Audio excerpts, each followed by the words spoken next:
Hello everyone केनता अच्छन आपण मैंने मुई भी भल रे अच्छे आउटा से दादा बो कही मंदिर जबार लगी तो बोले इटा बाहरी छु आम मुझे टाकी चाहिए ताकि केते बोले रेडी ही नहीं पार मुई तो रेडी ही करे आइछे तो रेडी ही करे बाहरी भी गलु एदी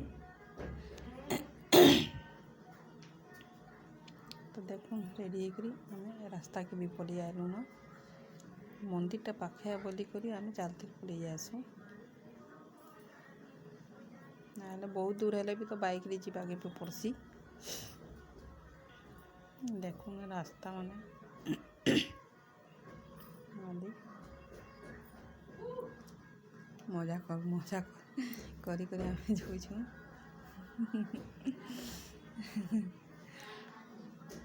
फूल फूला में धरी कर इटा जाऊे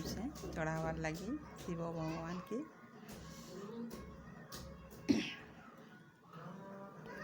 देख केते जन आईसन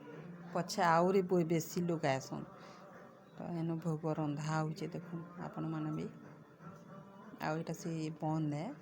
बंद के टिके देखुन तो केते फूल पैन जी पाँच उतरा उतरबार लगी सीढ़ी है आउ मंदिर भी देखा मंदिर भी है दी देखुन बहुत बढ़िया लगला भल लगला मुई तो फर्स्ट टाइम देखी चाहिए मंदिर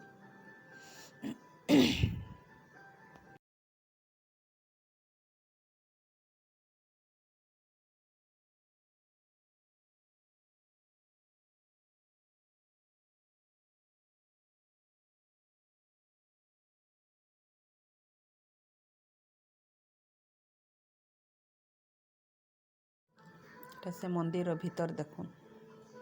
मंदिर एटा पान भरी करी टांकी बागी जेन अच्छे एटा पेक पूरा फुल को नहीं छूँ आ मझे अच्छन भोलेनाथ शिव शंकर देखुन मुई भी पान देकर भी देछे बाल्टी ने आउटा यहाँ छे आरती करा पूजा करा जाउची दादा बोई न बैसन पूजा चली एटा संध्या टाइम रो पूजा तो बोले आरती करूछन।